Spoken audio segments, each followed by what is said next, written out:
नमस्कार दोस्तों। आज की खबर एक बहुत बड़ी और असरदार खबर है जो सीधे तौर पर वैश्विक व्यापार और दुनिया की आर्थिक दिशा पर असर डाल रही है। दोस्तों, अमेरिका और चीन के बीच व्यापारिक तनाव अब एक नए मुकाम पर पहुंच चुका है। पिछले कई सालों से ये दोनों देश आपस में टैरिफ और व्यापार नियमों को लेकर टकरा रहे हैं, लेकिन हाल ही में जो कदम उठाया गया है वह पहले से कहीं ज्यादा गंभीर और चर्चा करने योग्य है। दोस्तों, अमेरिका ने घोषणा की है कि चीन से आने वाले सभी सामानों पर 1 नवंबर से 100% टैरिफ लगाया जाएगा। यानी चीन से जो भी प्रोडक्ट अमेरिका में जाएगा उसकी कीमत दोगुनी हो जाएगी। यह फैसला चीन द्वारा दुर्लभ पृथ्वी तत्वों, यानी जिसे हम रेयर अर्थ एलिमेंट्स बोलते हैं, उनके निर्यात पर नियंत्रण लगाने के जवाब में लिया गया है। दोस्तों, आप सोच रहे होंगे कि ये दुर्लभ पृथ्वी तत्व या रेयर अर्थ एलिमेंट्स क्या होते हैं और क्यों इतने महत्वपूर्ण हैं। दोस्तों, दुर्लभ पृथ्वी तत्व या रेयर अर्थ एलिमेंट्स ये वो खनिज हैं जिनका इस्तेमाल स्मार्टफोन, इलेक्ट्रिक व्हीकल और सोलार पैनल और डिफेंस इंडस्ट्रीज के बहुत सारे प्रोडक्ट्स को बनाने में किया जाता है। दोस्तों, मैं आपको बता दूं कि चीन दुनिया का सबसे बड़ा उत्पादक देश है जो इनको रखता है, जिसके पास इसके भंडार मौजूद हैं। दोस्तों, चीन ने इन रेयर एलिमेंट्स पर ही रोक लगा दी है। अब इसका असर ये हो रहा है कि अमेरिका की जो टेक कंपनी हैं उनको दिक्कतों का सामना करना पड़ रहा है और इसी के जवाब में अमेरिका ने 100% टैरिफ का फैसला लिया है, जिससे वैश्विक बाजार में हलचल मच गई है। दोस्तों, वैश्विक बाजार में इसका असर तुरंत दिखा। अमेरिकी शेयर बाजारों में भारी गिरावट आई।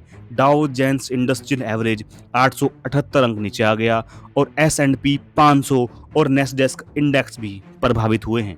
दुनिया के अलग अलग देशों में सप्लाई चेन और उत्पादन की कीमतों में इजाफा होने की संभावना है।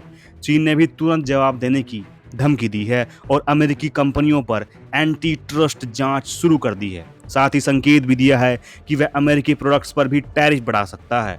इस व्यापारिक युद्ध का असर सिर्फ अमेरिका और चीन तक सीमित नहीं रहेगा, भारत जैसे देशों पर भी इसका असर पड़ेगा। दोस्तों, भारत चीन से बहुत सारी चीज़ों का आयात करता है और अब अगर चीन से आयात करोगे तो सामान हो सकता है महंगा या कम उपलब्ध होना शुरू हो जाए, तो भारत को भी इसके लिए विकल्प खोजने पड़ेंगे। लेकिन इस स्थिति में भारत के लिए अवसर भी है।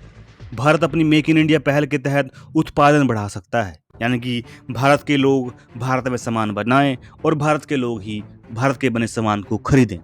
इससे दोस्तों वैश्विक सप्लाई चेन में अपनी हिस्सेदारी मजबूत हो सकती है। दोस्तों, अब सोचिए, अगर यह संघर्ष लंबा चलता रहा तो वैश्विक व्यापार में अस्थिरता बढ़ सकती है। कंपनियां अपनी आपूर्ति श्रृंखलाओं को बदलने की कोशिश करेंगी, लागत बढ़ेगी और कुछ उद्योगों में कमी भी देखने को मिल सकती है। साथ ही अमेरिका और चीन के बीच कूटनीतिक संबंधों में तनाव भी बढ़ सकता है। इसके चलते दुनिया की अर्थव्यवस्था पर असर पड़ेगा और निवेशकों की डिसीजन मेकिंग क्षमता प्रभावित होगी। तो अंत में यही कहा जा सकता है कि अमेरिका चीन का यह टैरिफ संघर्ष केवल एक व्यापार कदम नहीं है, बल्कि यह वैश्विक आर्थिक और राजनीतिक खेल में एक बड़ा मोड़ है। अगर आप चाहते हैं कि आप इस संघर्ष की पूरी गहराई और उसके संभावित प्रभाव को समझें, तो इसके परिणामों पर ध्यान दें। वैश्विक बाजार, भारत की अर्थव्यवस्था और तकनीकी उद्योग तथा अंतर्राष्ट्रीय राजनीति, इससे सब प्रभावित होने वाला है। दोस्तों, आपका क्या मानना है? क्या अमेरिका और चीन इस संघर्ष को जल्द ही सुलझा पाएंगे या दुनिया को लंबी अस्थिरता के लिए तैयार रहना चाहिए? अपने विचार कमेंट में जरूर बताइएगा। वीडियो को लाइक और शेयर करें और चैनल इंडिया करंट अफेयर्स को सब्सक्राइब करना ना भूलें। दोस्तों, मैं मिलता हूं आपको एक और नई वीडियो में। तब तक के लिए जय हिंद, वंदे मातरम।